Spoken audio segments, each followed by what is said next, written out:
Hello, everyone. Good evening. I just want to make sure I've got all of the panel members with me this evening. Hello. Great. I think we're ready to go. So welcome, everyone, to this online hearing of the Committee of Adjustment for the City of Ottawa. Bienvenue à tous à cette rencontre en ligne du Comité de dérogation pour la Ville d'Ottawa. The Committee of Adjustment is a quasi-judicial tribunal that's appointed by City Council in order to make decisions under certain types of applications under the Planning Act. My name is Anne Tremblay, and I will be chairing the hearing today. And with me are my fellow panel members.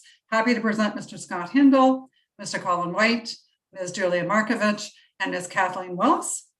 Also with us tonight, and always glad to have their support, is committee staff. So I'd like to thank the Secretary Treasurer, Mr. Bellemare, for being with us this evening, and our coordinators. So Ms. Cheryl Williams, Ms. Emily Monette, and Ms. Mandy Nguyen. Nothing would happen tonight without these wonderful people.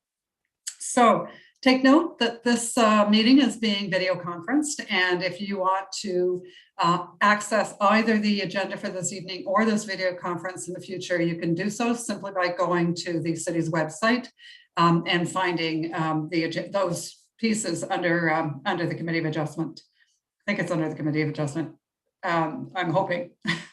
Okay, so with that, we have a couple of instructions that we have to give right from the beginning. And the first one really is about the jurisdiction of the committee. So the committee does not have the ability to deal with any issues about a proposal that isn't before us squarely as an application. So if there is no minor variance, for example, for height, the committee cannot deal with any discussion with regards to height, because if it meets the requirements of the zoning bylaw, it meets the requirements. We also can't speak about anything to do with property maintenance issues, property values, noise, or any other kind of pollution, prosecution for illegal construction. We will not entertain any comments, negative comments about the applicant or neighbors or the agent or anyone participating within these proceedings. We also can't consider any additional variances. Sometimes what happens through the course of discussion is that we may actually find that there is a missing element to the application. We can't deal with adding those missing elements to the application on the floor. We need to recirculate those applications. So we typically adjourn, normally sine die, and then we move on from there. So in terms of the hearing process, there's an agenda for this evening. It's a very short agenda, which is actually a little bit unique for us. And so we can go in the order that's 1 to 7, but I think this evening we're going to change that up just a little bit. So the way that it typically works is that we'll call the item down, and then the committee will either ask for a presentation or we'll go straight to asking questions, because the committee, in fact, has had an opportunity to look at all of the files and all of the information that's come in before we actually meet here tonight. So it's not the first time we were looking at this material. We've had a chance to pore over it for the most part for at least the last several days. So once we have that presentation, or we go straight to questions, we essentially want to clarify the application at that point.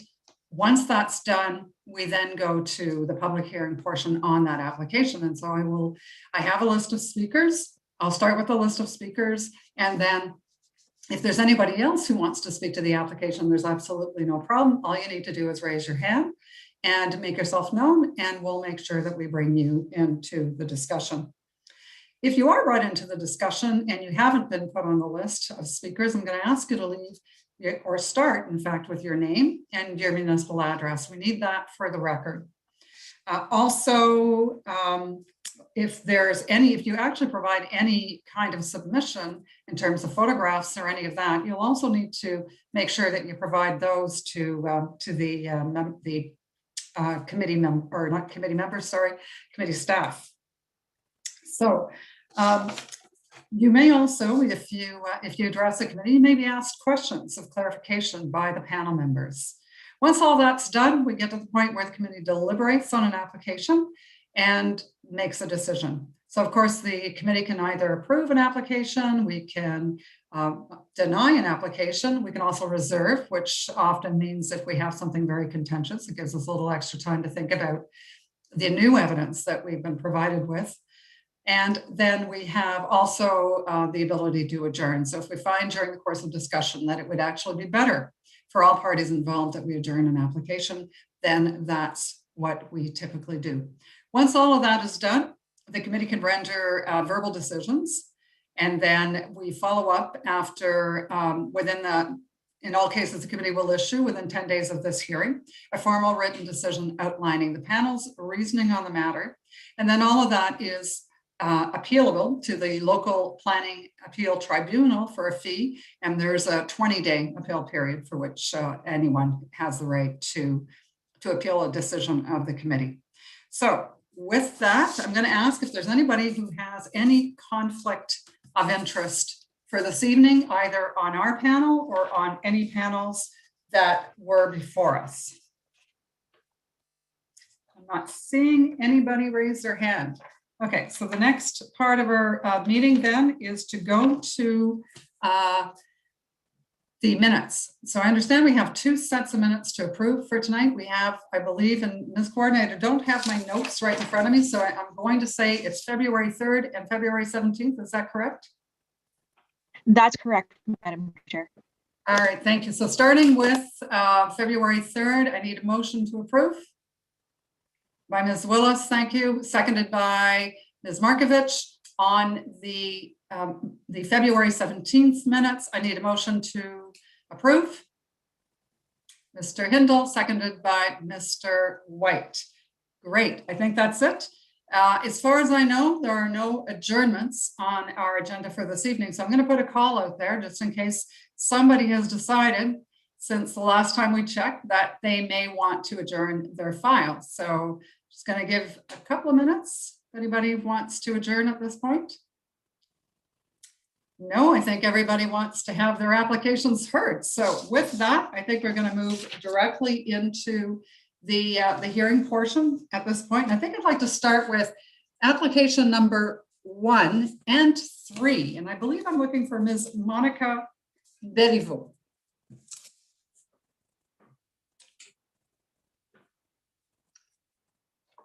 Ms. Beriveau?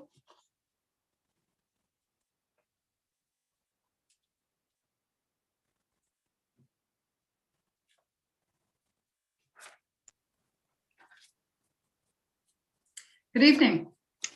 Good evening, Madam Chair. I would just like to confirm that you are in fact going to be acting as agent on both applications number 1 and on number 3. Is that correct? Yes, that is. All right. So the committee has had a chance to look at all of the file contents. We've seen these kinds of requests before, so this isn't the first time we've seen the request for a 21-year lease, I think, is what you're looking for. So given that, I'm just going to open it up to the committee members for questions. But before I do that, actually, I think I have a couple of things to do. The first thing is, are there statutory declarations that have been submitted? I don't believe there have. Ms. Beliveau, can you confirm? Yeah, I did submit both signed statutory declarations. All right, so Ms. Manette, can you just confirm that you have those? Yes, she did submit the forms. However, they were not commissioned by Commissioner of Oath, so the declaration will need to be read. We still need to do it. So question for you, Ms. Manette, do I need to read it twice, or can she affirm or swear on both of them at the same time? She can swear to both of them at the same time. All right, let's do that then. That makes things a lot more simple. All right, so Ms. Bediveau, do you solemnly swear or affirm that the notice provided to you as part of the application process and by the committee was first posted at the property to which the applications apply, the properties, I'm going to make that plural, properties to which the applications apply, that the signs on both properties were up for the prescribed number of days before the hearing, and that both signs were at all times clearly visible and legible? Do you either swear or affirm that to be true? I swear. All right, thank you very much. So with that, I think I'm again back to, and I think there's a housekeeping. So if I just correct me if I'm wrong, the legal description on this is part of lot 22, concession 3, parts 1, 2, 4, and 5 on 5R 11-982, except parts 1 to 3 on 4R 130-194. Is that correct? Oh, shoot. I don't have that right in front of me. I can pull it up while I'm addressing any questions. Okay, all right. Well, I just need you to confirm at some point that you're good with that, and then we'll amend the notice accordingly. Okay, so while Ms. Deliveau is looking at that, questions? Any questions from any of the members on either of the applications? Okay, I don't see that. Don't see anybody asking any questions. Okay, so I think that's the only one we need to worry about is confirmation of that that change in the legal description, which is just really to do the exception part, parts 1 to 3. And that's for 1720 or 1750? This one, yes, exactly.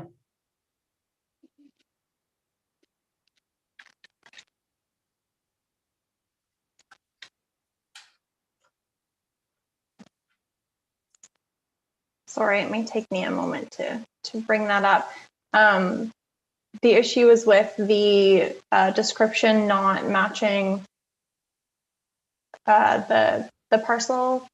No, it's just we're just adding to the legal description. So you've got the parts of lot 22, concession 3, and all those parts, and then we're adding the words except parts 1 to 3 on 4R 130-194. Right, so that would have been what was on the lease if it was included in the application. So then, yes, I can confirm that. Okay, thank you. Mr. White, I saw you had your hand up. Thank you, ma'am. No, I was just going to suggest that perhaps staff might have been able to clarify that. It appears that probably staff had identified the issue with respect to the legal, but if it's been solved, it's been solved. Thank you. All right, thanks so much. Perfect. With that, I don't have anybody on the docket to speak tonight, but is there anyone in the audience who would like to speak either for or against this application?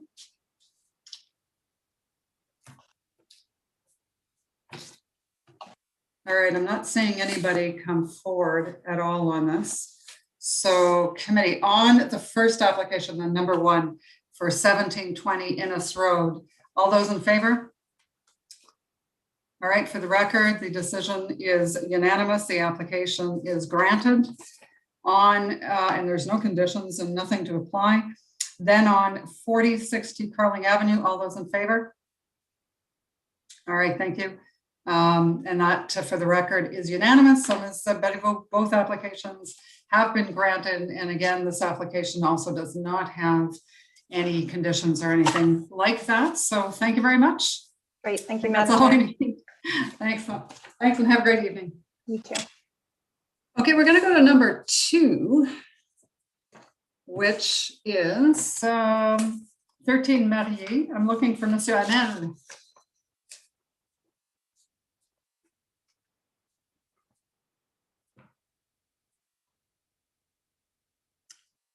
Oh, yes, I see Mr. Ahmed is with us. You're just on mute. Good evening. Hello, everyone. Madam Chair, panel members. So, Mr. Ahmed, statutory deck, did you send it in with the requisite commissioner signature? No, but I'd be willing to agree to any verbal commitment. I am happy to do that. So do you solemnly swear or affirm that the notice provided to you as part of the application process and by the committee was posted first on the property to which the application applies, that it was posted for the prescribed number of days prior to the hearing, and that the sign was clearly visible and legible for the entirety of that time? Do you either swear or affirm that to be true? I do swear. Which, Mr. Hammond? You've got to tell me. I do swear and affirm if required. Okay, all right, thank you so much. We're not requesting a presentation on this. We've had a chance to look at all of the plans and the background and staff's report on this particular proposal. I'm going to open it up now to the committee members for any additional questions? All right, I'm not seeing any additional questions at all on this. I also have no one registered to speak for this application. So I'm going to open it up to the audience. Is there anyone who would, who's not registered to speak, but who still has an interest in this application, who would like to address the committee either for or against? Okay, I am not seeing, oh, Mr. Hodgins, I see your hand is up. Sorry, thank you, Madam Chair. I just wanted to point out, we are looking for a revision to the notice just to reflect the production of 2.7 meters instead of 3.9. And we also add the word covered porch just to make sure that's caught. But that's our only comment. Thank you. Thank you so much, Mr. Hodgins. I had noted that, but somehow forgot to make myself a note. So to variance A, Mr. Hammond, I'm going to read this to you and you to just confirm it. To permit an increased projection to the front yard of 2.7 and not 3.9 meters, whereas the bylaw permits a maximum covered porch projection into the yard of 2.0 meters. I think that is correct, thanks to Mr. Cameron, or Cameron, who pointed out that our front yard was in fact 3 meters rather than the 4.2 that we had initially identified. So this is actually less relief, isn't it? At the end of the day, yeah. Okay, all right, good. Okay, and as I said, I don't think we had any speakers come forward on this, right? I think I made that call. All right. So committee members, all those in favor of the application? All right, for the record, the application is granted unanimously. Mr. Jonk, I don't see anything else that that's either in conditions or any other thing in the application that we need to discuss. So good luck with that that canopy replacement. I think it looks much better. I'm happy to see that that's moving forward. Thank you very much. All right, thank Great you. day or evening. You too. All right, we've got next application number 4, and this is for 32 Clovelly Road, and I'm looking for Mr. Duckworth.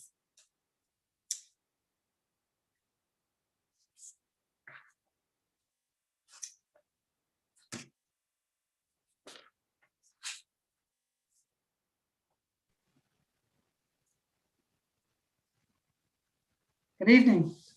Good evening, Madam Chair and members of the committee. So in terms of our stat deck, I take it we need to do the solemn oath at this point? Yes, please. So do you solemnly swear or affirm that the notice provided to you as part of the application process and by the committee was posted first on the property to which the application applies? Secondly, that it was posted for the prescribed number of days prior to the hearing? And thirdly, that it was in fact legible and visible for the entirety of that time? Do you either swear that or affirm that to be true? I do swear. All right, thank you. On your application, I understand we also have a couple of housekeeping things here too.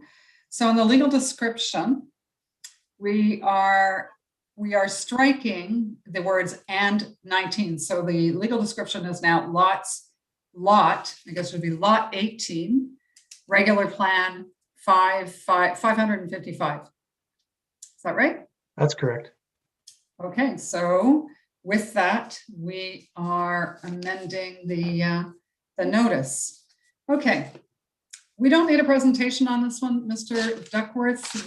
We've had a chance to look at a lot of the material all of the material that's been submitted, which was quite a bit, and I really appreciate getting that fullness of information. So I'm just going to open it up to questions from the members of the panel. Does anybody have any questions for Mr. Duckworth about the proposal and the minor variances? Okay, I'm not seeing anybody asking any questions on this. So with that then, don't have any speakers that are registered on my list. So I'm going to open it up to the audience at this point. Is there anyone who would like to come forward and speak either for or against this application?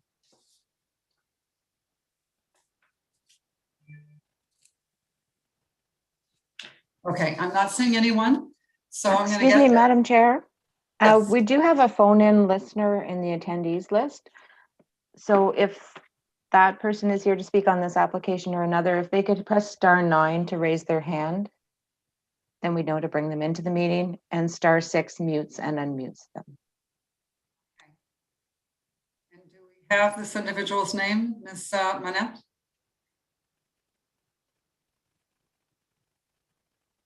No, we don't. They're not registered to speak on this application.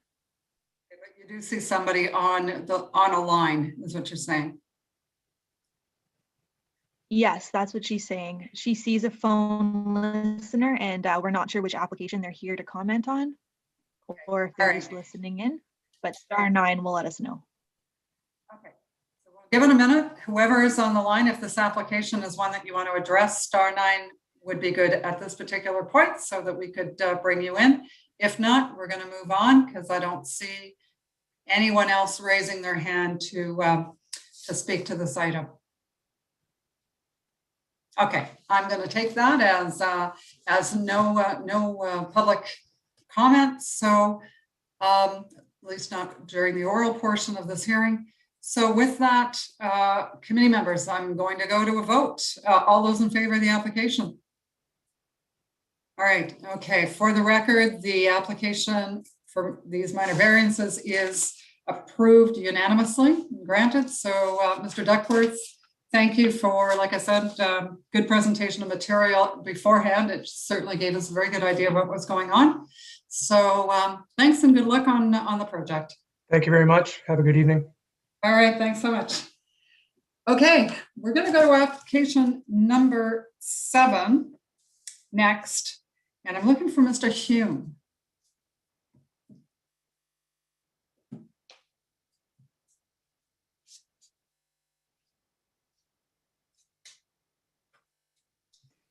Madam Chair, I can confirm that we do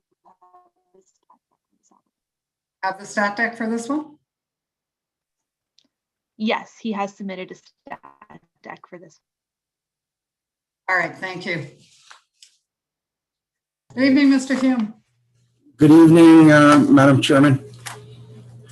Okay, so I think in this one, if you wouldn't mind giving us a brief overview of the proposal, that would be appreciated. And then we'll go to some questions if the Sure. committee has. I have some support tonight, so we'll we have a brief deck that we'll walk through for you.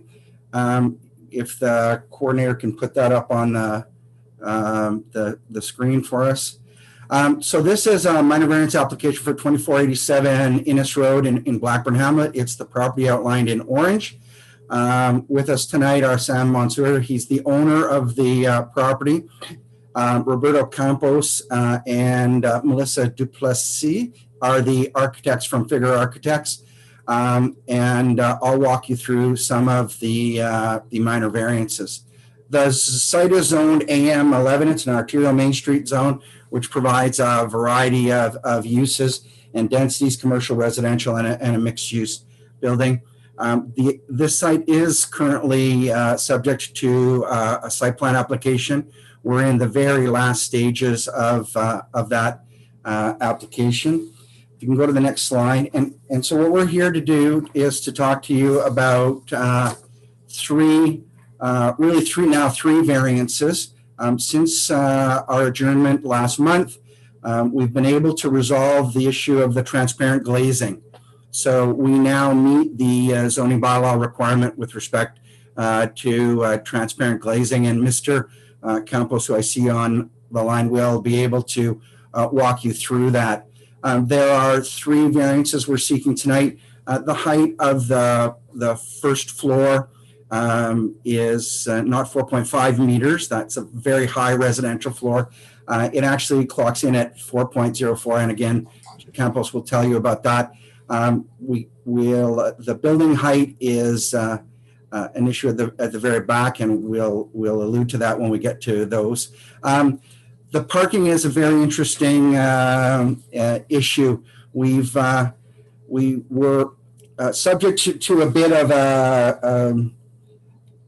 the mathematics tripped us up, I guess, is the best way to say it. required parking for both visitor and for resident parking is 1.2 spaces per dwelling unit for residents, or 39.6. And for visitors, it's 0.2 or 6.6. So we've provided 7 visitor parking spaces and 39 resident parking spaces, which requires a minor variance, is because we're 0.02 off of the compliance with the rate, which we think is really in the rounding. And this just was made apparent to us late in the process. So if I could go to Mr. Campos, if he'd like to join us, and he can talk about or he can walk you through the variances that are required on the front facade, and and we'll take you through the rear. So. Sure. Can you hear me? Oh. Yep. Can hear you. Okay, perfect. Yeah, that's perfect. So if maybe we can go to the next slide. We can talk about the first one, which is really, well, here we can see with we can actually look at the site plan here. We can look at the parking. So as Peter said, with the parking variance, it really was, as Peter said, an issue of rounding. Had we added the 1.2 plus the 0.2 and looked at it from that perspective on the 1.4, our rounding actually would have put us right on the money. But we had to calculate it based on individual parking requirements. So the 1.2 per dwelling and then the 0.2 per visitor as separate numbers, which ultimately ended up with rounding us up in the end. And so that's really where the variance is, for the lack of the one parking spot that we're missing on the site. As you can see, we've pretty much maxed out the site as much as we could while meeting all the zoning requirements for the site, as far as separations from property lines, green space, everything else is really there. So it was just really an issue of the rounding. If we can go to the next slides, we can actually start to see the elevations, and we could talk about here. You could see the 2 main facades that we're really dealing with. The one on the top is the front facade along Innes Road. What we had done here is the first variance really that we're looking for is the arterial Main Street requires that we provide a 4.5 meter ground floor. And so part of the trick here is that the reality is that this request for the 4.5 meters is really, when you're looking at arterial Main Streets that really start to, and projects that actually include a commercial unit on the ground floor. The idea that you're trying to provide a mixed use building and that it has an active, I guess, entry and active frontage on that ground floor, which is, for the most part, you're trying to get it to be commercial. The AM zone does allow us to have just purely a residential building, which is what we are proposing here. The client is not in the business of commercial, and so really just wanted to have an apartment building, which is required under the zoning. The challenge is that a 4.5 meter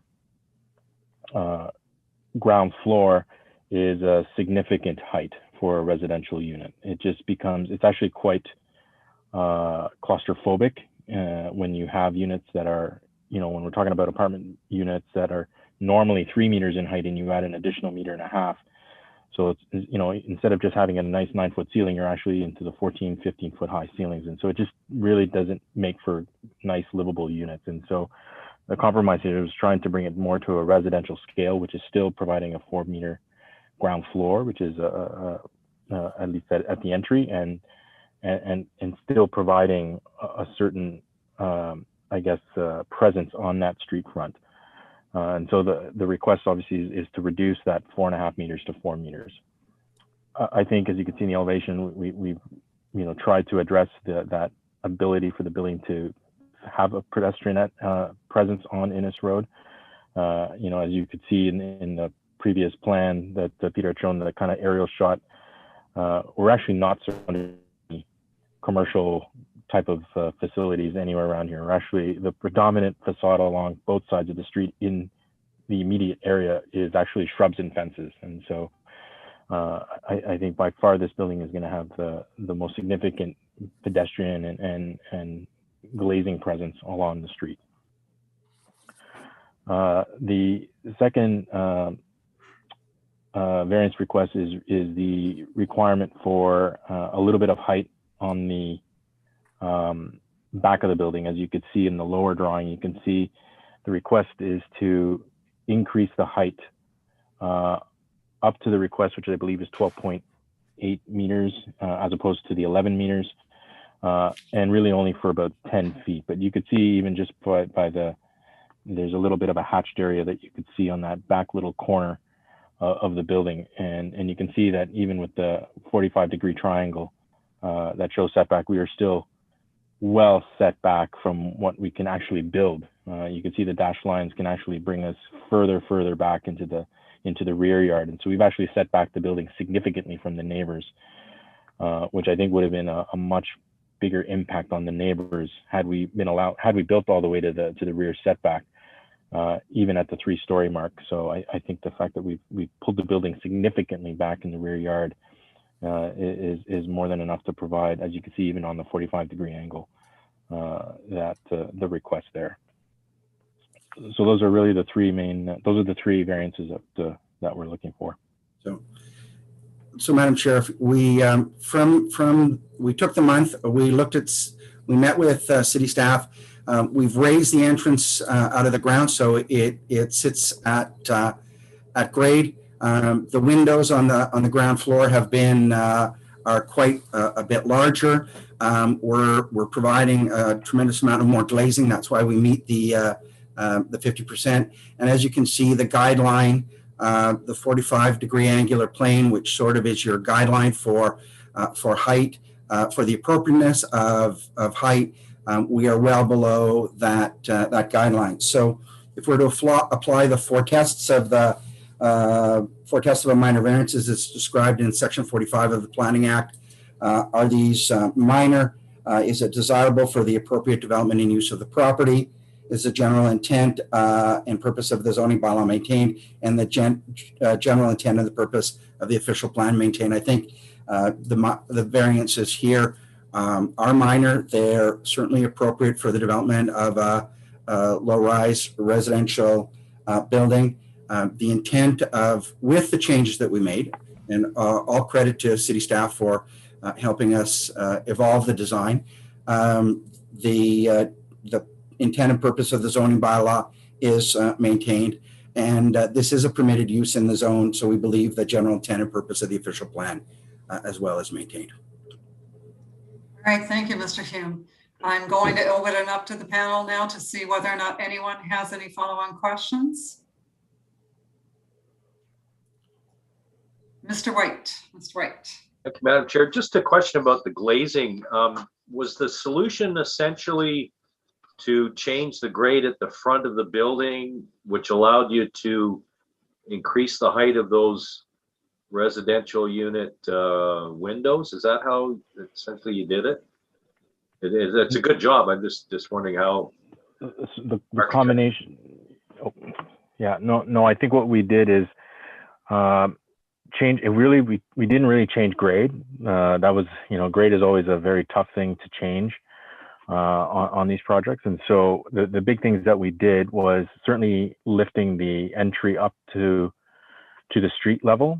And so, in reality, so this building is what's considered a 3.5-story building, right? And so there is a basement level apartment. And so the building code limits us that we can't actually, for it to be just considered a Part 9, 3.5-story building, we can't have the ceiling of that basement level be any higher than 1.8 meters above average grade. So we couldn't really change the grading, because if we changed the grading or lifted the building up or anything like that, we would have been now into Part 3 of the building code, which starts to throw a whole bunch of other building code aspects of the project, which just didn't make sense from a cost point of it. Just made it cost prohibitive. And so what we did was, by lifting, in order to have that 3.5-story, is in our initial design, as Peter alluded to, we actually had an entry at the lower basement level. And what we had to do was ramp down and step down. And so through conversations with the city is is that we actually lifted that out. And so what it did is it removed the ramp out in the front.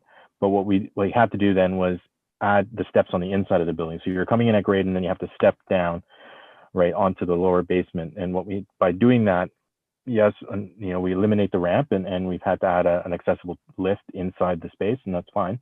Well, what it did is it gave us an opportunity to increase the glazing at the entry. And so that was one move that we did to increase that glass.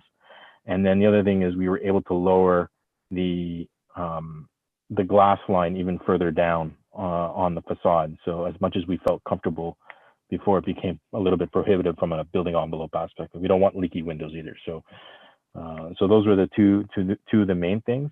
The other thing too is we also increased the amount of glazing that is on what is actually level 1, which is the 1 floor up. So we increased the glazing there. We lowered that also down to the sill to dramatically increase the glass. Thank you. When I saw your first proposal, I thought you might come back with glazing on the garbage room, which is at the front, but I didn't think that would be a good solution from a design perspective. But I think you've done a very good job with the new proposal. Thanks very much. No problem. Thank you. Anyone else from the committee? All right. I do have some speakers that are registered for tonight, and I see Madame Latreigne. Madame puis Monsieur Latreigne, est-ce que vous voulez vous approcher? You just need to take yourself off mute and go on camera, please. Yes, bonsoir. Est-ce que vous m'entendez? Oui, on vous entend. OK. Moi, j'aurais... Mais on ne vous voit pas, par exemple, Madame Latreigne. Est-ce que ça serait possible de mettre votre caméra? OK, juste un moment.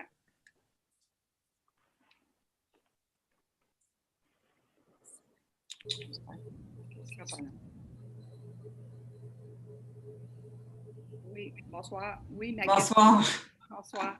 Mais j'aurais une question à savoir, c'est parce que ce building-là, comme vous dites, il devrait avoir le premier étage commercial. C'est quoi la raison de l'approuver comme résidentiel?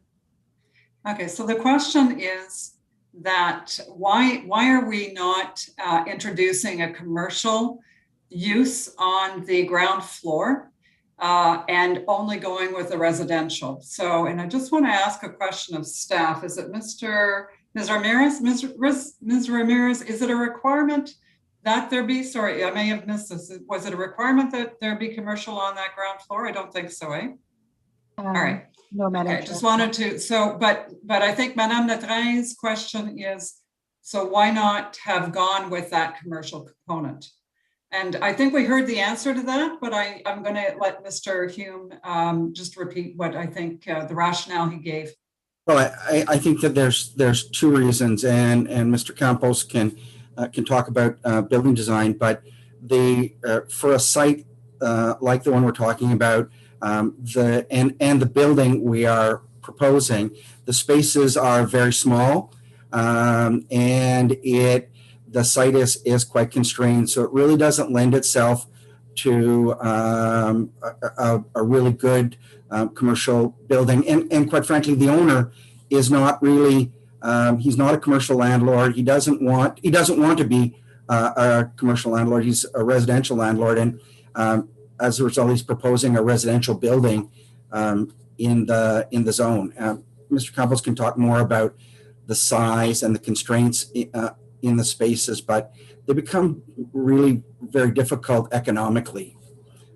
All right, I think I understand that. Madame Latreigne, est-ce que vous avez compris l'explication que M. Hume a donnée, ou est-ce que vous aimeriez que je vous traduise la réponse? Oui, bien, j'aimerais que ça soit traduit, s'il vous plaît. OK, pas de problème. Qu'est-ce que M. Hume essayait d'expliquer essentiellement, c'est que quand on entreprend des espaces commerciaux, ça prend quand même une superficie qui est, que, du point de vue financièrement, qui fait du sens. Ça fait que si les espaces sont trop petites ou de la façon que c'est configuré, ça ne prête pas bien pour vraiment avoir des gens qui seraient intéressés de venir faire un genre de commerce dans l'espace. C'est vraiment une contrainte qui vient au niveau de la conception puis des espaces limités au premier niveau. Ça faisait plus de sens qu'au lieu d'essayer de faire ça, essayer de mettre des utilisations commerciales où on ne pouvait pas leur offrir vraiment la superficie qu'il leur fallait et la configuration qu'il leur fallait, c'est mieux d'aller avec les résidentiels. Okay. Finalement, c'est une décision financière, mais c'est une décision financière qui est basée sur vraiment les limitations qu'il y a au niveau du commercial. Ben oui, juste un instant. Ben, dis-moi qu'est-ce que je dois dire. Juste un instant, c'est parce que c'est mon fils. Non, mais le fait qu'ils... Excuse, parce que c'est j'ai mon une garçon. question. Le fait qu'ils veulent aller plus haut avec le premier plancher, c'est comme qu'il y a une variance pour avoir un peu plus sur le premier plancher, pour pouvoir ramener pour réduire le premier plancher, pour pouvoir mettre un autre étage. Mais ça fait en sorte que nous autres, on est isolés comme sur une péninsule, ici, les deux premières maisons, sur Gravel Pénus. Right, so the question, Mr. Hume or Mr. Campos, is I think the concern that the Lettres have is that you're essentially looking for a reduction. This is speaking to your minor variance A, that you're looking for a reduction in the height of the first story to 4.04, really to only allow for that additional residential floor. Je pense que j'ai bien compris, M. Letrais. Oui, mais c'est comme que lui, ça va l'avantager, mais nous autres, plus haut que lui il va, c'est comme ça déduit un peu notre valeur, les deux premières propriétés, parce qu'on est isolé contre le coin de Gravel. Tu sais, c'est un 2 étages, mais là, quand tu es rendu à un 3 étages, plus le mechanical room qui est sur le top, ça fait pas mal haut, là. Mais comme toi, tu dis, côté financier, lui, ça l'avantage c'est un côté, mais nous autres, ça nous désavantage. Lui, c'est plus rentable d'avoir un étage de plus parce qu'il est très à hauteur du building existant, plus le premier plancher, il va avoir moins. Tu sais, mais toi, tu dis côté financier, ça ne serait pas rentable sinon, mais comme tu l'avantages lui, mais tu nous désavantages les deux maisons aussi. Mais, Monsieur Letrais, honnêtement, là, je ne peux pas dire que je suis trop votre logique de toute façon, parce que quand on regarde la variance qu'il y a pour C, so variance C, so what Mr. Letrais is saying is essentially the reduction of the first floor allows them to then add an additional residential floor. But the reality is that the variance number C, and Mr. Hume, you can correct me if I'm wrong, or Mr. Campo, if you want to speak up? So I think we just need to be clear of what's actually allowed on the property. So to a certain point, we're actually allowed up to 20 meters in height on the property. On the There's front. an arterial along the front. So basically from 10 feet from where we are asking that, we could actually go up to 6 stories. Right now we're at 3.5 stories. So as far as additional height is, if the owner wanted to, we could have built it up to 20 meters along the front. And so the fourth floor or the fourth level would still be there no matter what. I think it's just an issue of that because we've set back so far from the fence line, like quite a bit, like the rear yard setback is probably 7.5 meters, if I recall, at the rear yard. And we are probably closer to 12. I can't remember. I have to take a look at the site plan.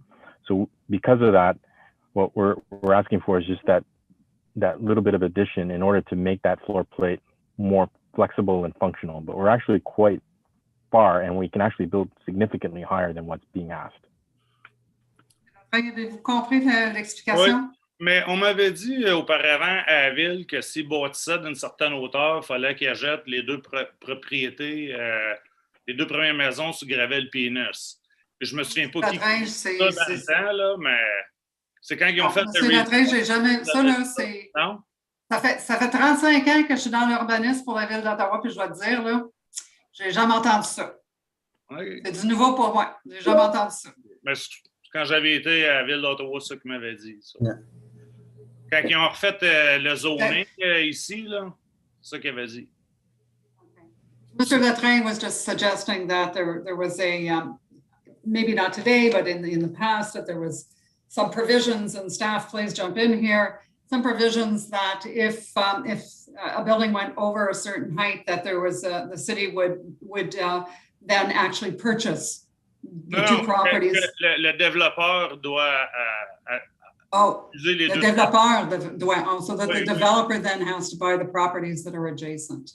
Ouais. I don't believe that there's any such rule. I think I've explained to Mr. Latreille that not in my career experience, that's for sure. And Ms. Ramirez, could you just confirm that there's no such requirement from the developer standpoint? Madam Chair, the properties along that road are zoned arterial Main Street. If it was zoned residential, there'd be more zoning provisions that would be more restrictive, but the zoning permits there's no minimum interior side yard setback. All right. So, thank you. yeah. Monsieur Letrain, je pense que l'explication que vous avez eue, c'est qu'en avant, c'est possible d'aller beaucoup plus haut. Puis vraiment, la dérogation qui est demandée, c'est pour une très petite partie, plus à l'arrière, mais finalement, il y aurait la chance de faire beaucoup plus. C'est pas vraiment du tout pour juste gagner de l'espace résidentiel, parce que si c'était ça, il aurait pu faire ça en avant. Moi, j'ai une dernière question. Est-ce qu'ils vont bâtir une clôture qui va être assez haute pour nous séparer, par contre? Ah, ben là, Madame Latreille, c'est plus dans notre, c'est plus là dans notre scope, on va dire, dans notre, ça a l'affaire avec le plan, ça c'est le plan d'emplacement. Il faut vous impliquer dans le processus du plan d'emplacement, pas pour les dérogations mineures. Ah bon. OK. All right, so Madame Latreille was raising some issues with regard to fencing, that kind of thing, which are site plan issues, and I've directed her to take part in those discussions if she would like to talk more about the remainder of the site. Okay. Thank you. Merci, Madame Latreille. Et il y avait à votre fils. Est-ce qu'on peut avoir le nom de votre fils, s'il vous plaît, pour nos records? Sylvain Latreille. Sylvain. Est-ce que Sylvain est à la même adresse que vous? Oui. OK, merci beaucoup. Merci. All right. I'm looking for any additional speakers. Ms. Coordinator, I don't have anybody else, but my list may not be completely up to date. Am I missing somebody? Yes, we do have one other speaker, Brent, I see on the line. All right. Okay. So can Brent, do we have a last name for Brent? Yeah, Brent Laurie. It's Mr. Laurie. Yes, I think actually Laurie, now I yes. recall it. That's your name. All right. Yeah. Go ahead. So please. you can hear me okay. Thank you very much. I'm a resident. I live on 2524 Gravel. So where he's building, it's to the west of me and south. I think the building personally is it's nice. It looks sharp. Okay. I just had a few questions, and actually Peter sent me an email today answering all the questions, which is great. One of my greatest concerns for Gravel Crescent, I realize that you've got a certain amount of parking and you're allowed to have so many spaces, but I know for a fact that there's going to be more cars there and they're going to be parking on Gravel. And I know that's more of a city issue, but I just know it's going to bring problems because on the northeast side of Gravel, they put 6 units in there, and each of those units has 3 vehicles.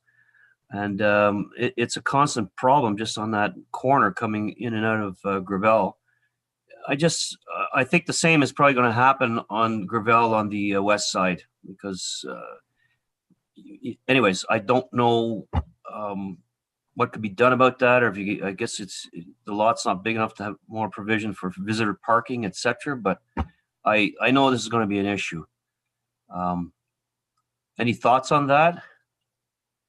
All right, I'm going to turn that over to Mr. Hume.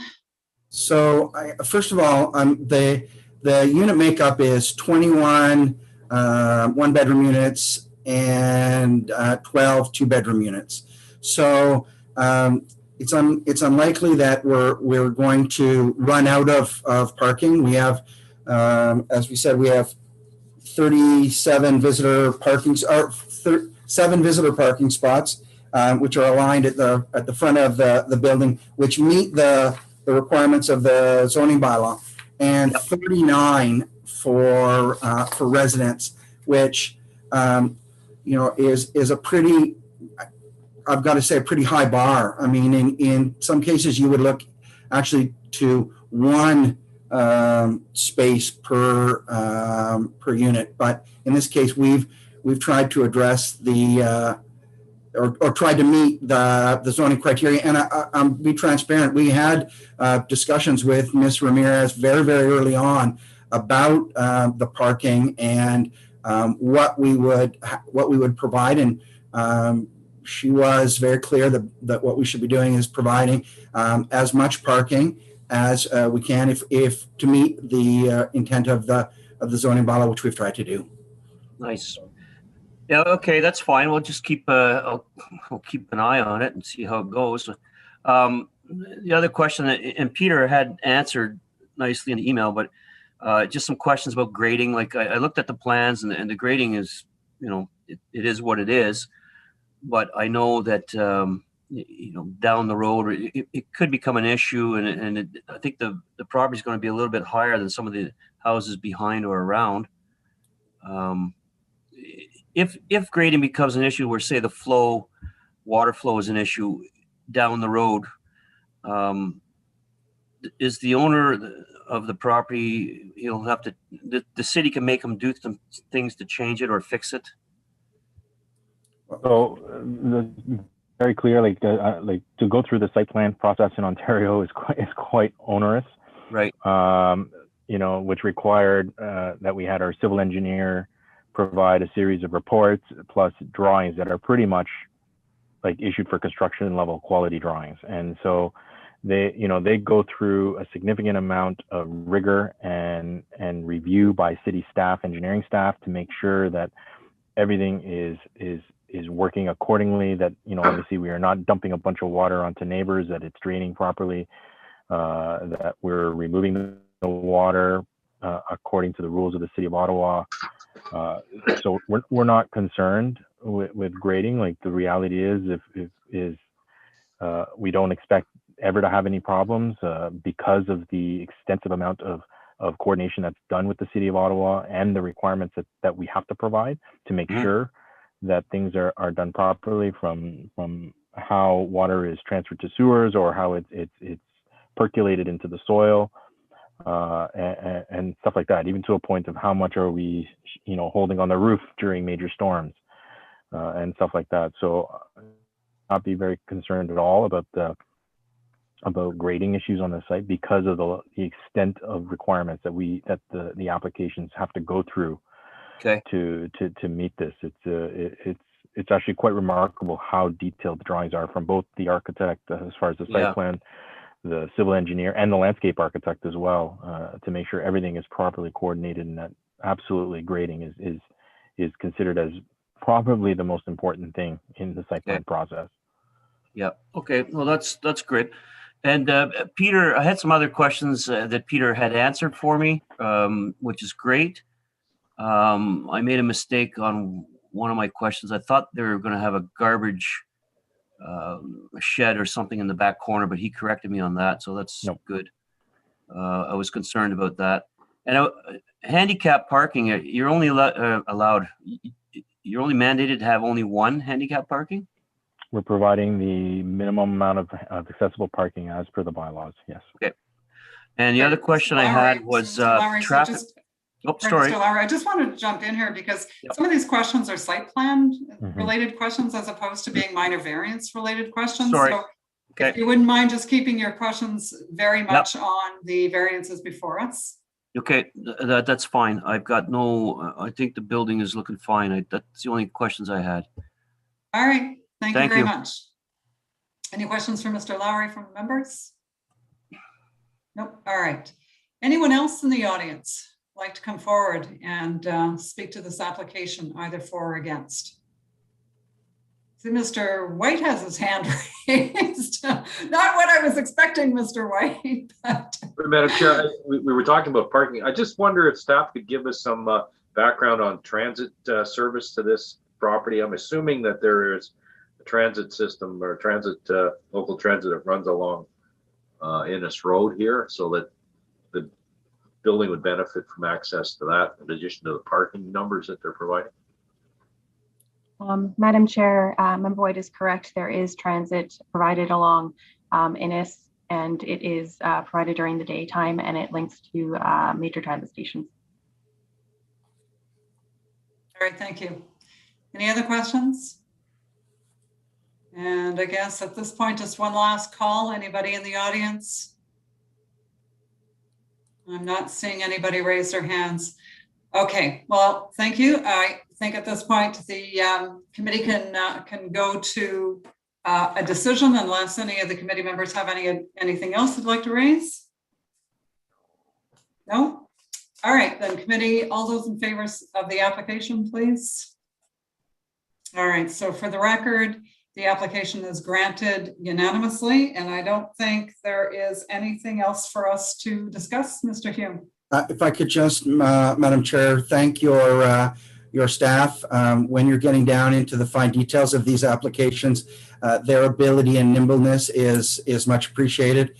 And Ms. Ramirez was quite available to allow us to evolve our design and meet the timeframes and getting back to committee. So it's very, very helpful. So thank them both on. All right. Thank you very much, Mr. Hume. We truly appreciate that you bring forward some of that, some of those positive comments. They're very much appreciated, as I said. Okay, thanks. Well, good luck with the project, gentlemen. Thank you very much. So I think at this point, we're going to go to application number 5 and 6. I'm going to step away, though, for personal reasons at this point, and I've asked Mr. Hindle to step in for me. So I am going to take my leave and wish you a great rest of your evening, everyone. Thank you so much. Have a great night. Thanks. Bye now. Bye-bye. All right, so our last item, I think it's Mr. Woodruff that's speaking on this. Let's take a look. Agent on file, I have Eric Kasipu. What? There he is. Perfect, thank you. Feel free to turn on your camera as well. Got it down. There we go. Perfect.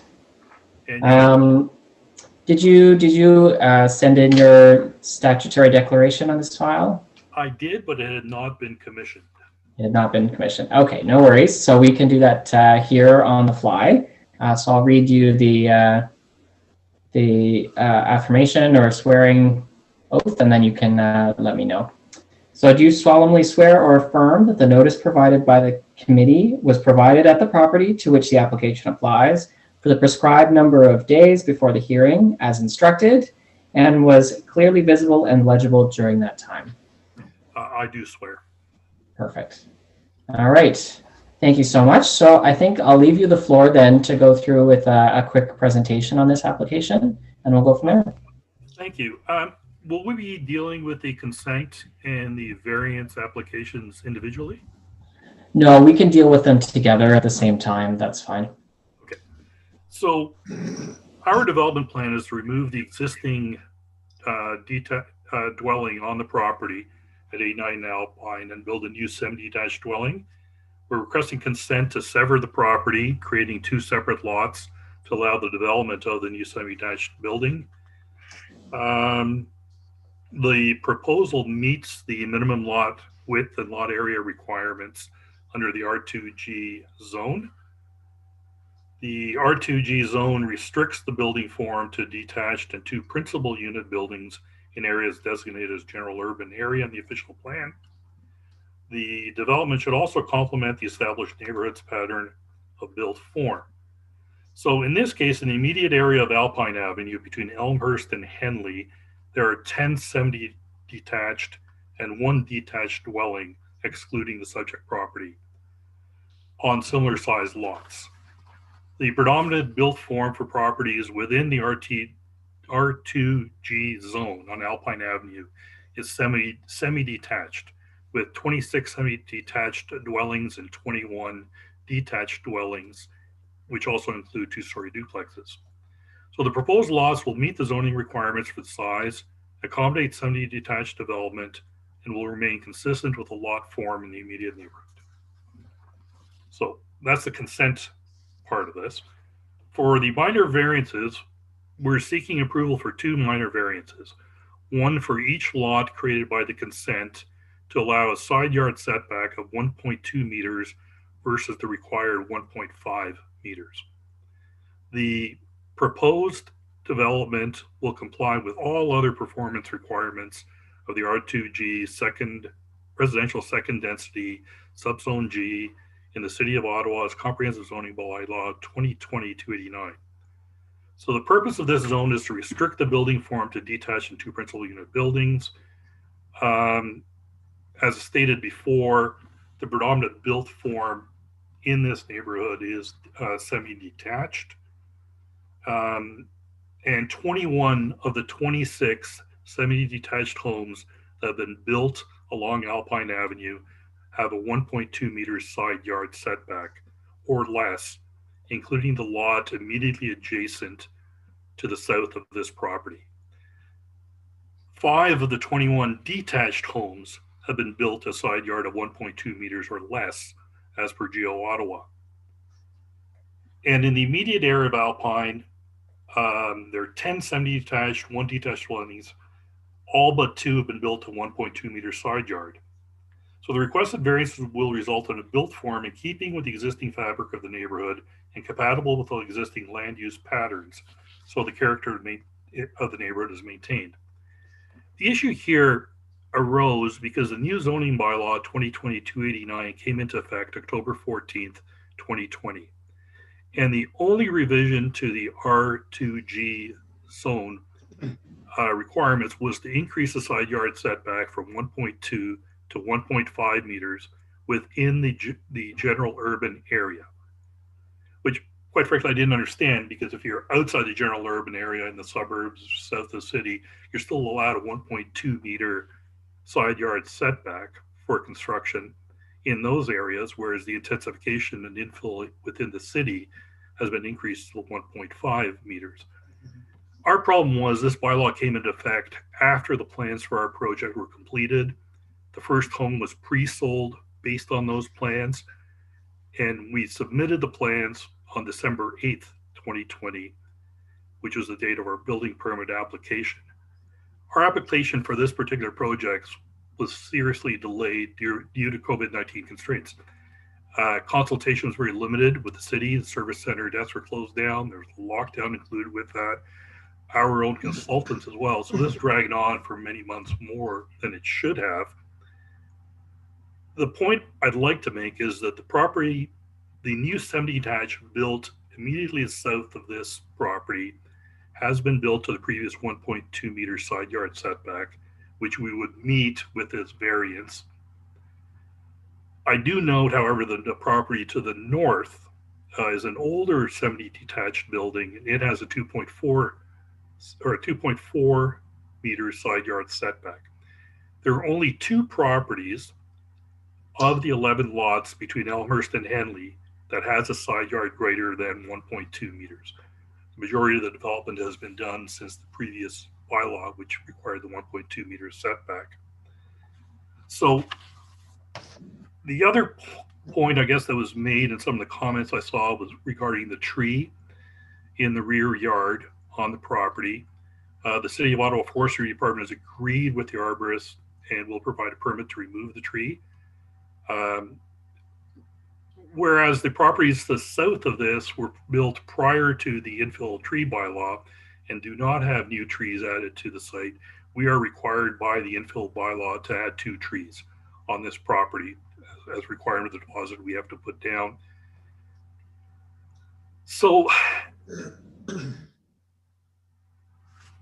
I guess we got caught here, you know, in a bit of a timing issue in this point. But the point I'd like to make is that we historically only build what is allowed on a site. We don't apply for minor variances. We have not applied for one in over 7 years, and we do 2 or 3 of these each year during that time period. In this case, we got caught. So what we're looking for here really is an exception for this file, with the understanding that the next one we build in this neighborhood will meet the requirement of the zoning bylaw, and we will not be coming back for another variance of the side yard setback. I believe that's it. Great, thank you very much. Any questions from members of the committee? Mr. White. Thank you, Mr. Chair. Couple of questions. Probably staff are best equipped to answer my questions. First of all, the lot area, or sorry, lot width and lot area requirements in the R2G zone. What are they, and how would that compare to what we've got here? I know we've got the numbers here. What is the lot width and lot area requirement for the zone in here? I'm just wondering how these lots compare. I can answer that if you wish. Thank you. So the lot area requirement is 225 square meters. We have 232 and 232 for each of the lots. The lot width requirement is 7.5 meters. We have 7.62 and 7.62 for the two lots. Thank you with that. The other question, I'd have to direct this to Mr. Cameron. I'm a little bit puzzled about the rationale for the change in the bylaw requirement. It appears to me that we're dealing with a well-established neighborhood that was built primarily with, and the applicant has indicated the numbers of relative to lots in the general area, and it appears fairly substantial number that have been rendered legal non-conforming by whatever was done to the zoning bylaw to increase that side yard requirement. I'm just wondering what the basis was for changing that recently. Thank you, Member White. I hope to provide some clarification on this. It's a little bit tricky. So this new 1.5 meter requirement is not in fact new. It was implemented as part of the 2015 infill bylaw updates. However, this is one of the provisions where it's very difficult to locate within those alternative provisions. It is frequently missed. So the 1.5 meter requirement was established in the 2015 updates, and the purpose of that was to reflect that for semi-detached dwellings, they were to reflect the interior side yard setback requirements for detached dwellings in the area. So in this case, the total required side yard setback for detached dwellings is 3 meters. And in cases where interior side yard setbacks for semi-detaches are proposed, they are to meet that 3 meter total. So as part of the 2020 infill bylaw updates, the 1.5 meter requirement was removed from the alternative provisions and put directly into the revised zoning table. So it was there previously. However, it was tricky to find, and the intent was to reflect the setbacks for the detached dwellings. I hope that answers your question. Chair, just a follow up. So do we have units out here that were constructed under the 1.2 meter requirement that may or may not have had permits issued correctly in terms of the 1.5 requirement? Because 2015, that's 5 years ago, 5 or 6 years ago. Or have we had, I don't recall this committee dealing with minor variances of this nature where this issue came up. Thank you. Through you, I did take a look at a couple of properties and I didn't see any minor variances on the file. I did take a look at the property immediately to the south, and they did build at a 1.2 meter setback. However, the timelines on those building permits would have lined up with the implementation of that infill bylaw, just based on a quick look. So I'm unaware of any permits which would have been inadvertently issued, and I'm under the assumption that unless there was a minor variance on file, they would have complied either with the 1.2 meter setback prior to 2015, 2016, or the 1.5 meter requirement now. May I speak to that? May I speak to that? Yes, go ahead. So since 2015, we have built 6 semi-detached buildings with 12 units on either Alpine, Ivanhoe, or Tavistock, the 3 immediate properties with 1.2 meter setbacks, and required no minor variances during the process. We simply applied for consent and we're required to have no minor variances within the zoning review. Okay, yeah, I know this has been an issue. I think we've seen it in a couple of other neighborhoods in the last year of, I think exactly what Mr. Hodgson's described. Something that building permit for a while they weren't catching, and now they've clarified that and have been catching it. I know we've done at least a couple where we've had to do those changes. So yeah, I agree with your line of questioning there, Mr. White, that it's been experienced, but it's been a little bit haphazard in, it seems, in how it's been caught at the very least. Did you have any other questions? No? Ms. Markovich or Ms. Willis? Anything? Okay, well, at this point, I think we'll open up the floor for comments from the public. So I think I see a number of potential people that want to be involved. So why don't we start? I see John Woodruff. Why don't we start with you? Okay. Thank you. Thank you very much. So I suppose the issue that I'm most concerned about has to do with the north side of the property. And there's a substantial grade change that occurs there. And it's a positive grade, grade change on the north side. And it's about 1.5 meters roughly. You know, it seems to me that there would have to be some sort of retaining wall put in there. And retaining wall of that nature might be 0.5 meter wide, something like that. So I think when we think about the actual side yard setback that would occur, we have to subtract the width of the retaining wall from that.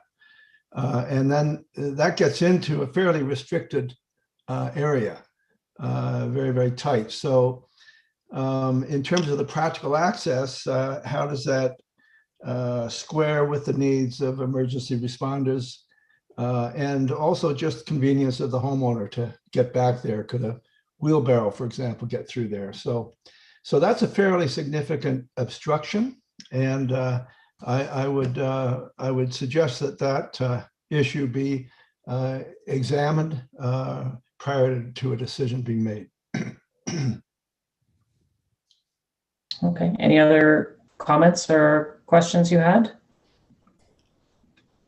No. Okay. So one thing I will add is in our list of conditions for potential approval here, one of them is certainly a grading and drainage plan that would basically require the applicant to go through the process of making sure what is necessary to make sure that they can properly grade and deal with the water on the property.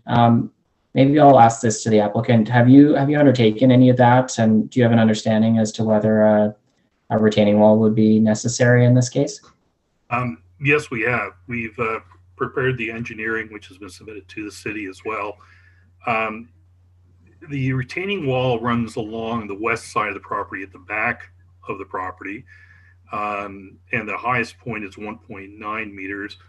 On the side of the property, at the point where the rear face of the building is, the grade difference is about 0.4 meters. And the 0.4 meter wall is an 8-inch pour. So we would be taking 8 inches out of the 1.2 meter access for the pour. But again, it only goes another 14 or 15 feet before it starts stepping down to just a regular slope at that point. Okay, great. May I respond to that? Sure. Do you have further questions? Yeah, well, Eric, I just wanted to, I'm sure you're aware that the differential in grade changes as you go back towards the end of the property. So I think at the northeast corner of the building, it is probably in that 0.5 meter height, but back at the northwest corner, you are more in the 1.5 meter And as you know, at the end of the property there, it's considerably higher. So it's really a tapered wall that you're going to have to build. And I'm not sure that an 8-inch wall would be sufficient on that. If I can speak to that quickly, so at the northwest corner, we're actually at 1.9 meters to the top of the existing wall, which is being shored. But at the rear face of the building, because we have an 8.58 meter setback from the back of the house to that back corner, at that point we were actually at 0.4 meters on the grade difference. We will have to bring our grade up at that point on the side of the house by, I think, I'm sorry, I don't have the detailed plan here in front of me. It's on my computer screen, which I couldn't access. But the issue is we're coming up to be able to drain the water to the front towards the street. So we're creating a slope from that point. So the actual grade itself rises at that point. So the top of wall, the bottom of wall at the corner of the house is 0.4 meters, reducing as we go forward. Thank you. Great. Thank you so much. Maybe we'll move on to Ms. Vandergrift. I see you're from the Community Association. Thank you. I just, on a procedure, I just want to make sure that the immediate neighbor is registered also to be heard. So just Dylan Cutland, he was going to. I'm here. Okay. Okay. So I will make my intervention. I just want to make sure that he is heard. I'm speaking on behalf of the Queensway Terrace North Community Association, which serves about 3,000 residents living in this area. We do have a diverse population, and as was mentioned, we have a mix of detached and semi-detached homes. But on behalf of the association, the Planning Committee requests that the Committee of Adjustment reject this application for minor variances on the grounds that they do not meet the established 4 tests and are not necessary for appropriate development on this site. And I want to walk through those 4 tests. The side yard variances are not minor. While the numerical level numbers may seem small, in this particular context, they make a major difference and have negative impacts for immediate neighbors and for the larger community. On the south side, as was mentioned, variances were approved for another project in spite of objections by the resident who lived in this building at that time and QTN. That already reduces the space between those houses to a bare minimum. Adding this variance means virtually no space between those buildings. On the north side, the requested variance intrudes on the space for the neighbor, shadowing the garden and living space. And in addition, as other concerns were raised about emergency access to the backyard if needed. Secondly, the purpose of variances is to accommodate unusual conditions. We submit that they are not needed to allow for appropriate development on this site. There is no good reason to allow the deviation from the rules that were established deliberately by the city as minimum requirements for this area. Secondly, the variances do not comply with the zoning bylaw. The provisions in the bylaw for space between those properties are there for a good reason. Infill developments are allowed if the character is maintained and enhanced. We, QTN, we support appropriate infill development. We have seen it in this area, but it must follow those rules for minimum distance. We heard again tonight this argument about precedence, but precedence does not mean that breaking the laws is desirable or that it enhances the neighborhood. Some of these similar projects were opposed by neighbors for good reasons, and we have experienced others that were built and then the applications were made for the variance. Some of the incidents that were talked about here earlier did happen in our neighborhood, and now they're used as precedents to continue. Whereas when we raise questions about the cumulative impact of these projects, we're told that's out of order because of each site.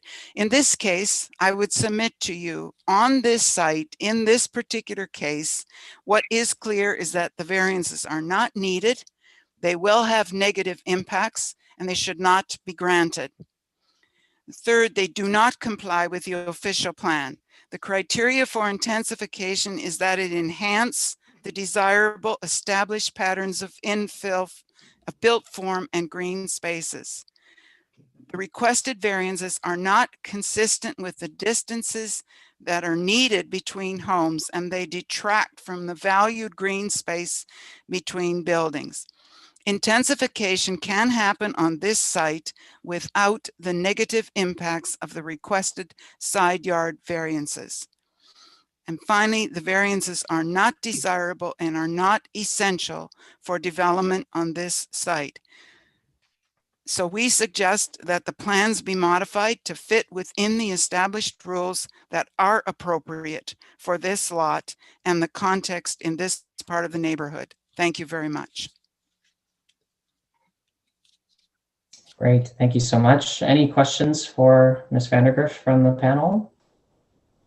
No, seeing none. All right, why don't we move on to, we can move on to the neighbor who was mentioned previously. Looks like you're on the phone. So if you can just identify yourself, give us your name and address just for the record, and then go ahead. Okay, thank you. My name is Dylan Kundle. I live directly north and next door at 896 Alpine. I've lived here for 6 years, and I have a couple concerns about the proposed development that would negatively impact the enjoyment of my property. And I oppose the severance and the variances that have been proposed. My main concern about the development will be the height and close proximity to my property. This will have a significant impact on the amount of sunlight on the south side of my property throughout the morning and most of the afternoon. Each year, I have a vegetable garden, an herb garden that I grow along that south side and the border of our properties. I won't be able to do this anymore due to the lack of sunlight. This is something I look forward to every year and spend hours taking care of outdoors. I was especially looking forward to it this season due to the pandemic and a real lack of activities to do. So it would be really unfortunate that I lose the ability to do that on my property. My dining room is also on the south side main floor and will no longer receive sunlight through the window, which brightened my homes quite a bit during the day. I also have a door on the south side of my property. When I exit that door, I'll be greeted with a wall just a few feet away and of course no direct sunlight. The variance proposed will only add to that to have a suffocating feeling anytime I exit the door or walk down my path to the backyard. Snow removal is also another concern I had. Along that same south side of my property, I have a walkway, and beside that is the grade that was mentioned earlier. Snow removal along my walkway is limited as it is, as I can only add so much to the property line before it spills over onto the driveway of 898 Alpine. With the current proposals, space for snow will be almost non-existent, and I'll have to manually push it to the back or the front each time. I also wanted to bring up the retaining wall that was mentioned earlier. My concerns about that, so it was sort of addressed, but as long as everyone is aware of it. So those are my concerns, and they would directly have a lasting negative impact on my ability to enjoy my property. Thank you. Great, thank you so much. Any questions from the panel? No, seeing none. All right, I think we have Ms. Blakeney up next, it looks like.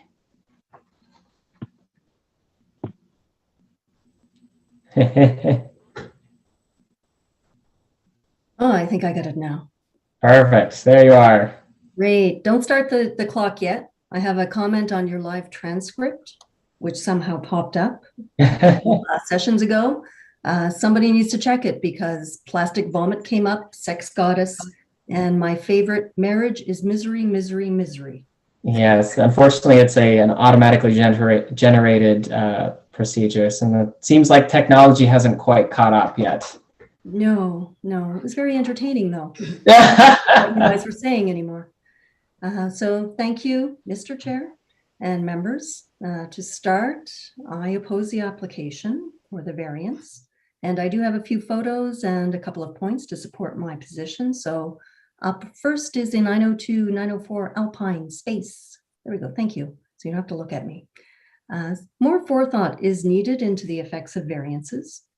Zoning provisions exist for a reason, and I'd like to think that city staff did their homework and that the provisions are based on sound research into what makes a good neighborhood, physically and psychologically. And the 1.5 meter side yard setback is not just an arbitrary number that was pulled from a hat. Now, I understand that our proximity to LRT makes us attractive to the city and developers, and we have an official plan that promotes regeneration, but QTN should not be a test case for how close is too close.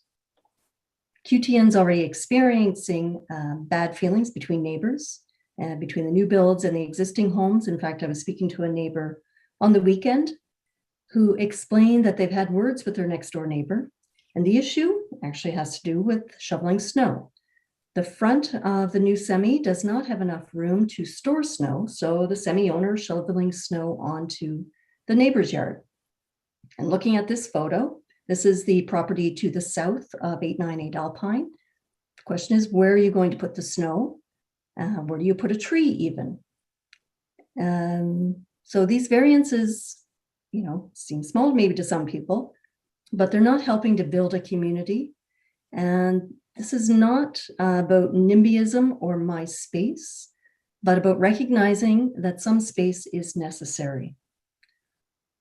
On top of that, I have a concern of where do the variance requests stop? How many variances in QTN are needed before the next representative comes in and the needle moves from 1.2 meters to 1.1 to 1 meter? I mean, really, what's another foot between neighbors who don't talk anymore anyway? Next up is, yes, thank you. You're reading my mind. It's an access issue. So we've already heard this. So this just gives you an illustration of what we're talking about. So with respect to proposed build and any future ones, I'd like the committee to take into consideration how emergency services are to access the backyard of a property with their gear, with their equipment, perhaps with a stretcher, when you're looking at a 1.2 meter space. Once again, this is the property to the south. I understand from the representative that this is 1.2. I went looking online. I couldn't find any variance for it. But as you can see, this is a tight squeeze. You see the air conditioning unit, you see a fence. There's not a lot of room to maneuver. Now, on this topic, QTN speaks from experience. We had 2 significant fires in our neighborhood in the last year. One property required access to the back of the property. Access by fire services to the back. So there's a concern that these side variances, smaller you go, the less access we have. And I'm thinking that emergency access should be a right of the new owner. So I propose that emergency services be consulted on these reduced side yard setbacks. I think feedback is in order if this is going to continue. I'm hoping it doesn't. Next up is the final picture, and it's just to illustrate what a couple of the other neighbors were speaking of. This is where the retaining wall would have to go. So you can see, once again, there's an access limitation is actually built in here because of the grade difference. And finally, I'm also here today to remind the developer and the representatives that obligations do not end with this committee. There are bylaws in place that speak to green space, parking, front yard usage, and trees that must be adhered to. And as well, new owners need to be reminded of these obligations too. I know there is mention of trees being planted. I looked at the diagrams. I don't know for sure based on, because I couldn't see what the dimensions were. I don't know what kind of trees you can plant that would survive on that frontage. I think it would be better to have the green space combined in the middle and not have your driveways separated if you're going to go ahead, so that you can at least plant a decent sized tree. And then a final comment on, in one of the attachments, trees to be removed, there were 2 asterisks. One had to do with the tree at the back that has to be removed, and the other one is basswood tree. And I don't know why the asterisk was beside that tree.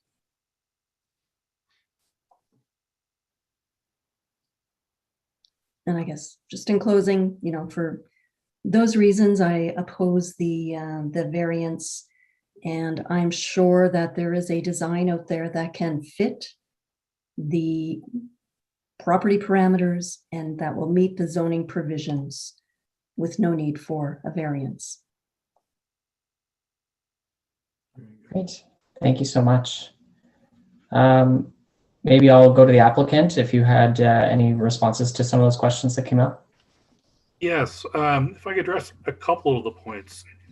When we build new infill development, the existing fence that you saw there between the 1.2 meter yards does not exist.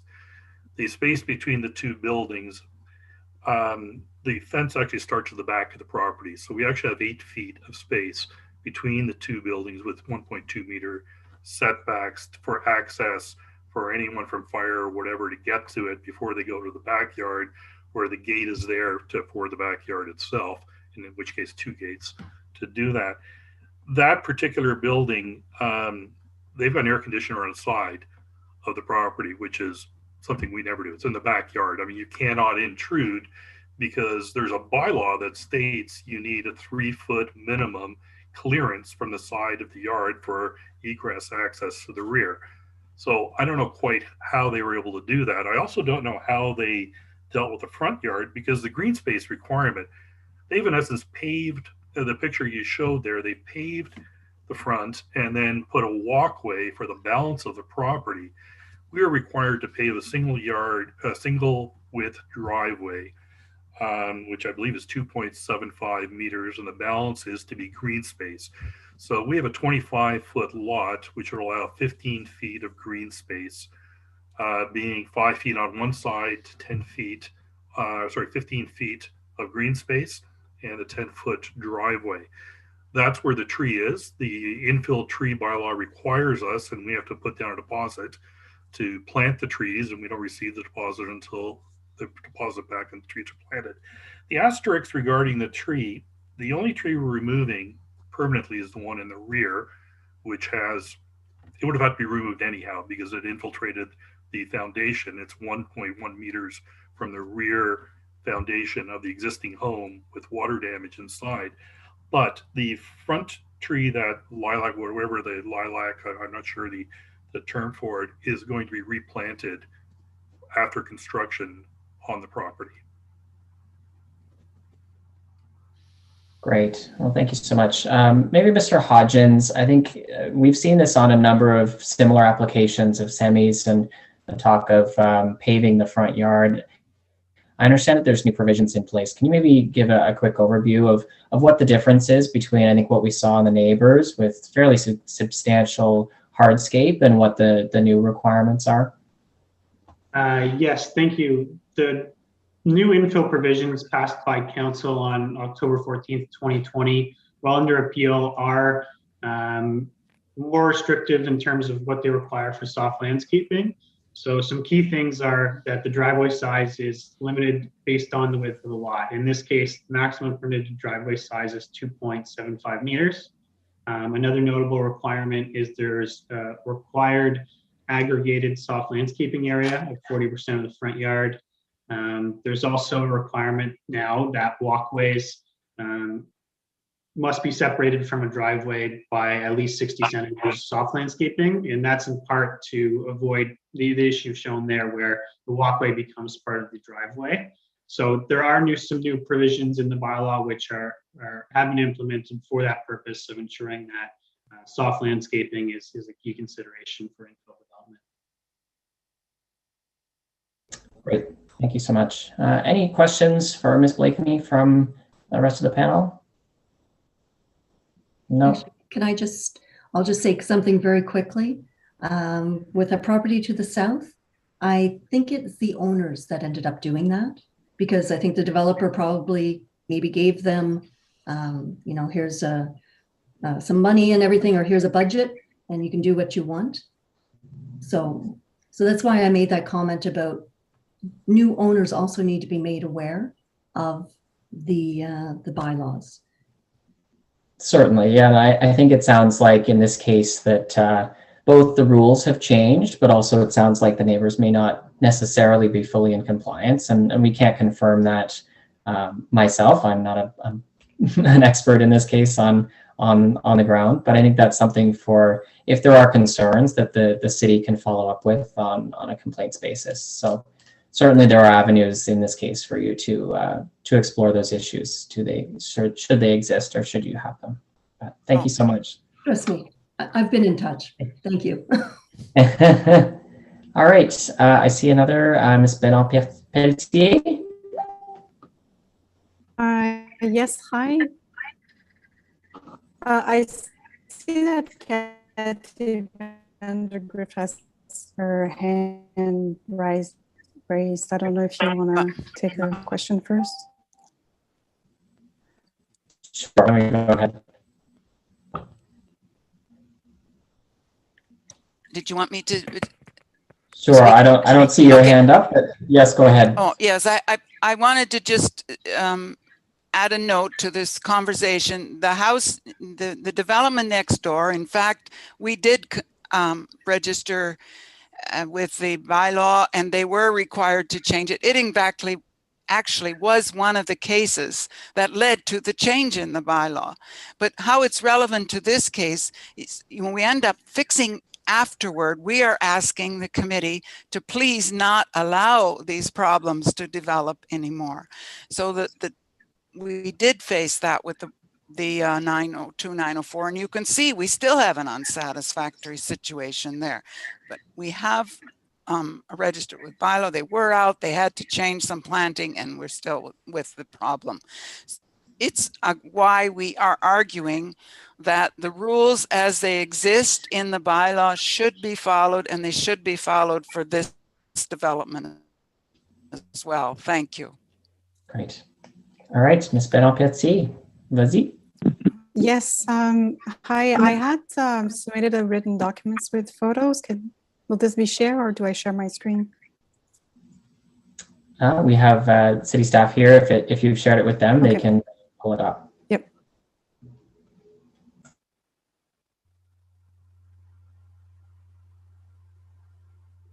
Should I start, or? How's it work? Sorry. Okay. Yeah, go ahead. So, Sometimes it takes a bit to get pulled up. my name is Caroline Bélan-Pelletier, and I live at 892 Alpine Avenue, which is the one home away, the second home away from the 898. I'm up towards Elmhurst, and I'm opposed to both the severance and the variance. And the reason I'm opposed to the severance is I believe that there are other ways to provide intensification to this neighborhood. And one of those ways would be to convert the home. So there's a basement unit and a top floor unit, and there's already a side door. So this home would be perfect for this. Now, we heard from the proponent hinting that maybe there was some infiltration issue with the home.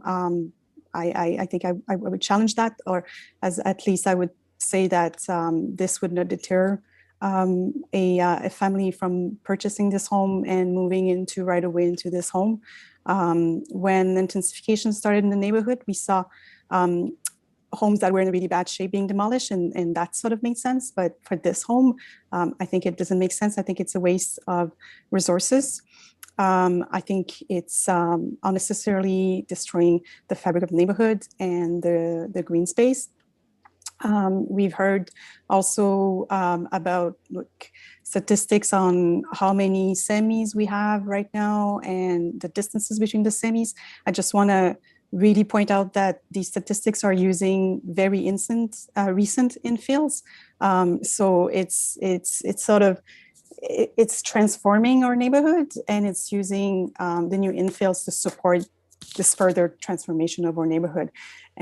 So my first point is about if really this is about supporting intensification, there are other ways to do it. And if you move to lower down in my presentation, so one way would be to offer basement and top floor unit. One way would be to offer a different construction type. So these photos are a bit small, but it's a top view of a new infill on Alpine at the top, and you see how it's stretched all the way to the side. This is probably a 1.2 side yard variance, very minimal green space. I estimated 10% of the lot is green space, as opposed to the older semis from our neighborhood that we find on Ivanhoe, Mossdale, Moncton, forget it on other streets, but if you drive around the neighborhoods, you'll see these older semis that are also side by side, but that have a lot more green space. So we're being pushed this bulky design, and yes, maybe the new homeowner has really also to follow the bylaws, but stretching it to the limit really invites in all sort of issues with lack of distancing.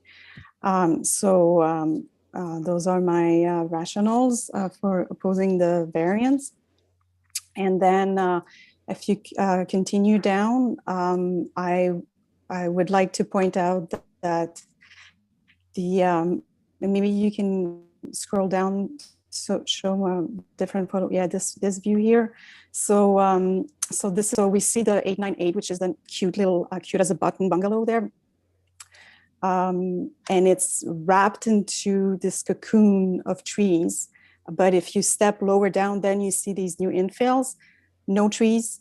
If you walk, like literally, if you walk in the summer, you'll walk from the top of Elmer's down, you'll be cool, you'll get into front of these semis, you'll have this wall of heat. So heat island effect is not a hypothetical, it is happening. And if we are really serious and it's a city and provincial priority to fight climate change, we need to change these designs. These properties, these are part of the stats that we heard about the distancing now. These were not there 5 years ago. It was a single-story bungalow, and the trees that you see in the back were continuing onto the full beyond behind the infills. So every time you approve one of these severance, every time you approve a minor side variance, you're taking away from what makes our neighborhood. And these trees there, my house is wrapped, you can't see it because it's in the tree, but I'm opposing this tonight because I'm really hoping that eventually we're gonna say no. We're gonna say, go back to the drawing board, present us with a different design, keep our green space. These trees take 50, 60 years to build. It's gonna take a day to take down. It's gonna take 50 years to get another one. So we need to act now to keep what's important. So can you scroll down a bit more? My document. Yeah, so the other point that I want to make here is, you know, we hear the requests for variances and then all these numbers, and I gotta say, that's not my strong suit. So I get lost in, you know, this is 1.5, this is 1.2, etc. And then from the development perspective, it's like, oh, it's not important. We're just asking for 1 foot. We're asking for 1 foot. We're asking for 1 foot. We got 2 feet. No, it's not like it's presented as it's not a big deal. So if it's not a big deal, then don't ask for it. Make the building smaller, you won't have to ask for it. So if it's significant for you to get the 2 feet or the extra foot, it's significant for us to lose that foot. So please think about that when you're reviewing these variances. These have significant, long-lasting impact to us, to the neighborhood, to the city. Thank you. Great, thank you so much. Any questions for Ms. Benoit-Pelletier from the panel? No? Okay, seeing none. I think that was all the speakers that I had on my list, but I'll open up the floor for anyone else who wants to speak either for or against this application to come forward now. No? Okay. I put up my hand. It's John Woodruff again, and I just wanted to come back to the retaining wall if I could just for a minute. And I think when we're considering this, the retaining wall is going to be 2 meters wide, 8 inches. So in effect, the space that's available will be 1.0 meter, not 1.2. Okay, the practical space between the retaining wall and the house will be about 1.0 meters. Noted. Thank you so much. Okay, maybe I'll leave I'll leave it with the applicant if there's anything else you wanted to add before we head to a vote. Am I still there with you? Because I've lost everyone on the screen. Yes, you're still good. Okay, good. No, I think for the consent, we meet all the requirements. For the construction, we're looking for for a minor variance for the side yards, and it really does match the built form within the neighborhood and the historic requirements up until October 14th that unfortunately caught us flat-footed. So I'm hoping that an approval may be forthcoming for us. All right, so I don't see any other questions from the committee. So barring that, I guess we'll go to a vote then on this item. So I think we'll start with the consent. So all in favor of the consent in this case, I think that's item number 5. All right, I think we're unanimous on that one. And then for item number 6, for the minor variances, I'll call for it again. Then all in favor, raise your hand. And it looks like we are unanimous on that once again. Great, so thank you so much. I notice on the consent, there are a number of conditions of approval. Any concerns or issues with those? No, there were no concerns with them. Okay, great. Well, thank you so much. Good luck with your project. And as you see, obviously, communication with the neighbors and the neighborhood association will certainly be important moving forward. Yes, we distributed literature about the development to the immediate neighbors, and we didn't receive any feedback. And we put our numbers on, to start a discussion. But our number is there, so during construction, if anyone has any comments, my information is there. Please contact me, and I'll make our construction manager available to anyone as well. Thank you. Great. Well, thank you so much. And I think that calls to the end of the items that we have before us this evening. So with that in mind, I will ask for a motion to adjourn in this case. Mr. White, second by Ms. Markovich. All right. Well, thank you so much, everyone, for your time this evening, and have a great night as spring is on its way. Cheers.